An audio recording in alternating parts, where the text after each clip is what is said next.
तो पिछले एपिसोड में टैन्यू लोंगटियान के कटे हुए हाथ को ठीक करने में उसकी मदद करने के लिए रेडी हो गया था और वो इसके लिए कोई हर्ब लेकर भी आ गया होता है। इसके बाद वो इनसे कहता है कि इसका नाम blood milk nourishing bone grass है और यह ग्रास लगभग 600 साल पुराना है, जिसके अंदर फ्लेश के मसल को रीजनरेट करने की एबिलिटी है, लेकिन क्योंकि इसका असर धीरे धीरे होगा, जिसके वजह से लगभग 3 से 4 महीने में लोंगटियान का हाथ पूरी तरह से सही हो जाएगा। तब इसके बारे में सुनकर चिंगसुआन बहुत ही ज्यादा खुश हो जाती है और उसे तो इसके बातों पर यकीन ही नहीं हो रहा था और इसीलिए वो टैन्यू से पूछती है कि क्या सच में। जिसके बाद हम देखते हैं कि टैन्यू लोंगटियान के सामने आता है और अब वो इसके कटे हुए हाथ को इसके बॉडी में फिर से जोड़ने के लिए रेडी हो गया था। जिसके बाद हम देखते हैं कि वो जैसे ही ऐसा करना शुरू करता है तब इसके वजह से लोंगटियान को बहुत ज्यादा दर्द भी होने लगा था, लेकिन इसके बाद फिर टैन्यू जैसे ही अपने पास वाले ग्रास के पावर का इसके ऊपर यूज कर देता है तब इसके वजह से हम देखते हैं कि वह पावर लोंगटियान के बॉडी के ऊपर काम करने लगी थी और फिर देखते ही देखते उसका कटा हुआ हाथ उसके बॉडी में बहुत ही अच्छे तरीके से ज्वाइंट हो जाता है। तब इस बात से लोंगटियान पूरी तरह से हैरान हो गया था और वो अपने हाथ को देखता ही रह जाता है, क्योंकि उसे लग रहा था कि अब उसका हाथ कभी भी ठीक नहीं हो पाएगा, जबकि टैन्यू ने तो इसे एक झटके में सही कर दिया। तभी टैन्यू चिंगसुआन से कहता है कि मैंने तो इसके पावर का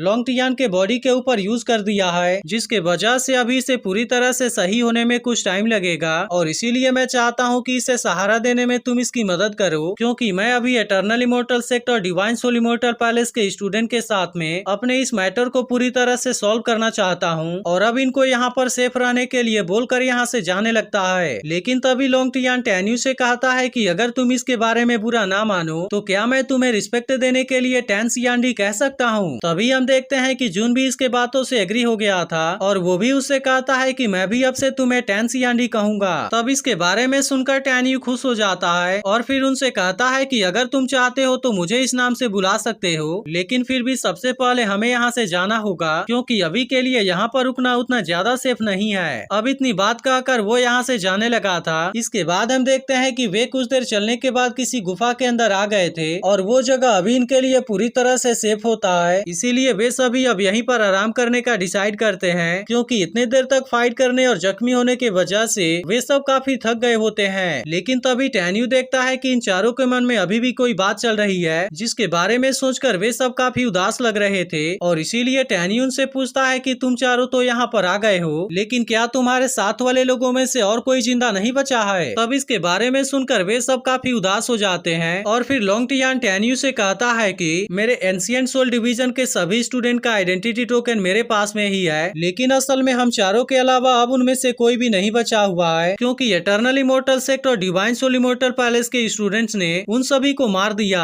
तभी हम देखते हैं कि जून भी इसके बारे में सोचकर काफी उदास हो गया होता है और इसी के साथ साथ वो इटर्नल इमॉर्टल सेक्ट और डिवाइन सोल इमॉर्टल पैलेस के ऊपर बहुत ज्यादा गुस्सा भी हो गया था और कहने लगता है कि शायद इस ट्रायल के पीछे उनका कोई मकसद है और मुझे तो लगता है कि उन्होंने हमें मारने के लिए ही यहाँ पर भेजा है। अब इसके बारे में सोचकर जून इनके ऊपर काफी गुस्सा कर रहा था, जिसके बाद हम देखते हैं कि बिंगबिंग उसे शांत कराने की कोशिश करती है, क्योंकि आखिरकार वे लोग अब इसके बारे में कुछ भी नहीं कर सकते थे। इसके बाद वो इनसे कहती है कि जब हम ब्यूरियल गॉड एबिस में एंटर करने के लिए जा रहे थे तब उसके दौरान मैंने रास्ते में बाकी सभी आर्ट डिवीजन के स्टूडेंट को भी देखा था और इसीलिए मुझे पता है कि सबसे कम टैन्यू के ग्रुप के लोग मारे गए हैं, जबकि सबसे ज्यादा स्टूडेंट 5 सोल डिवीजन के मारे गए हैं। तभी हम देखते हैं कि जियान इसके बारे में सुनकर काफी उदास हो जाती है, क्योंकि उसने ऐसा होने के बारे में कभी भी उम्मीद नहीं किया था। तब यह देख मेंगई तुरंत उसे शांत कराने की कोशिश करती है। वहीं दूसरी तरफ हम देखते हैं कि लोंगटियान भी इन सभी बातों से काफी उदास हो गया था और फिर कहने लगता है कि ट्रायल के शुरू हुए तो अभी केवल 2 महीने हुए हैं और अभी केवल इतने ही समय में आधे से ज्यादा लोग मारे जा चुके हैं। अब इसके बारे में सोच कर बाकी लोग भी काफी उदास हो रहे थे, लेकिन आखिरकार वे लोग अब इसके बारे में कुछ भी नहीं कर सकते थे। तभी जून टैन्यू से पूछता है कि यहाँ के बारे में तुम्हारा क्या प्लान है और क्या तुम डायरेक्टली ब्यूरियल गॉड एबिस में जाने वाले हो। तब इस पर टैन्यू से कहता है कि वैसे तो मैं ब्यूरियल गॉड एबिस में जरूर जाऊंगा, लेकिन मैं अभी इतनी जल्दी वहाँ पर नहीं जाने वाला, क्योंकि मैं इसके पहले इटर्नल इमॉर्टल सेक्ट और डिवाइन सोल इमॉर्टल पैलेस के स्टूडेंट्स को मार देना चाहता हूँ। तब इसके बारे में सुनकर वे चारों भी काफी खुश हो गए थे, क्योंकि आखिरकार वे भी इस तरह से अपने साथियों के मौत का बदला लेंगे। तभी टैन्यू इनसे कहता है कि अभी के लिए मैं जियान और मेंगई के साथ में बाहर जाने वाला हूँ, ताकि मैं ब्यूरियल गॉड एबिस के एंट्रेंस को गार्ड कर सकूं और इसीलिए अब मैं उसके अंदर किसी को भी नहीं जाने दूंगा। लेकिन असल में ये चारों अभी भी जख्मी थे, इसीलिए टैन्यू इनसे कहता है कि अभी के लिए तुम यहाँ पर रेस्ट करो। और इसके बाद हम देखते हैं कि वो मेंगई और जियान के साथ में यहाँ से जाने लगता है। लेकिन तभी हम देखते हैं कि जून भी किसी बात के बारे में सोचने लगा था और फिर वो टैन्यू से कहता है कि मैं भी तुम्हारे साथ में आना चाहता हूँ, क्योंकि उन लोगों ने हमारे बहुत सारे साथियों को मारा है, जिसके वजह से मैं भी उनको मार कर अपना बदला लेना चाहता हूँ। तभी हम देखते हैं कि बिंगबिंग भी इनके साथ में जाने के लिए रेडी हो गई थी और कहती है कि मैं भी अपने साथियों के मौत का बदला लेना चाहती हूँ। जिसके बाद हम देखते हैं कि टैन्यू इनको अपने साथ में ले जाने के लिए रेडी हो गया था, लेकिन फिर इसी के साथ वो इनसे कहता है कि अगर तुम वहाँ पर जाना चाहते हो तब उसके दौरान तुम वहाँ पर केवल तभी एक्शन ले सकते हो जब तक कि मैं तुमको ऐसा करने का ऑर्डर ना दूं। और इसीलिए मैं तुमसे पहले ही बता देना चाहता हूँ कि अगर तुम मेरी बात नहीं मान सकते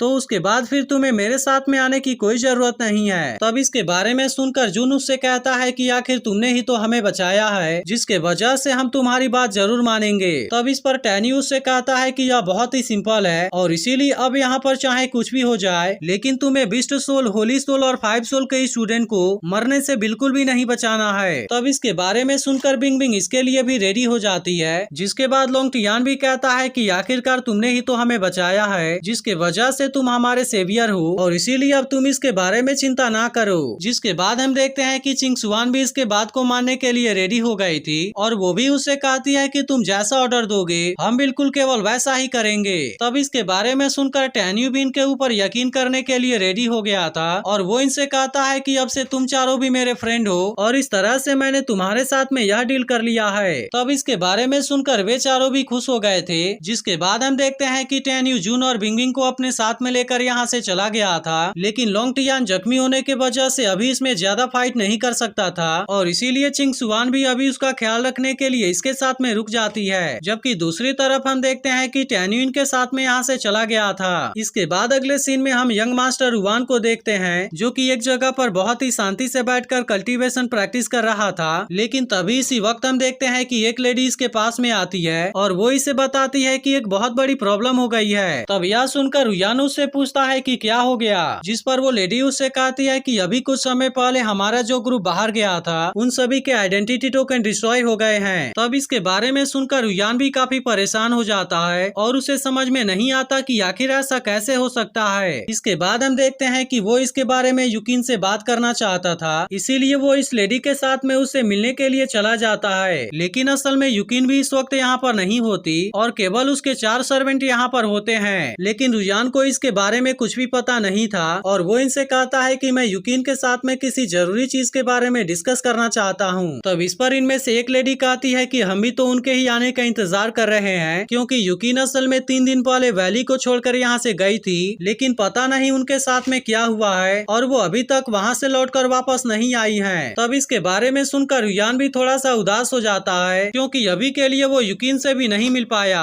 तभी वो लेडी रुयान से बताती है कि हमारी जो टीम ब्यूरियल गॉड एबिस के एंट्रेंस को गार्ड कर रहे थे उनमें से सभी लोग अभी कुछ देर पहले ही मारे जा चुके हैं। तब इसके बारे में सुनकर रुयान और भी ज्यादा हैरान हो गया था और उसे समझ नहीं आ रहा था कि अचानक से इनके साथ में क्या होने लगा, क्योंकि अभी कुछ समय पहले तक तो सब कुछ ठीक चल रहा था। जिसके बाद वो इनसे कहता है कि युकिन जैसे ही यहाँ पर वापस आए तब उसके बाद तुम उसे मुझसे मिलने के लिए भेज देना। और अब इतनी बात कहने के बाद वो यहाँ से चला जाता है। इसके बाद हम देखते हैं कि युकिन के सभी सर्वेंट भी इसके बारे में सोचकर काफी परेशान थे और इसके बाद एपिसोड भी यहीं पर एंड हो जाता है।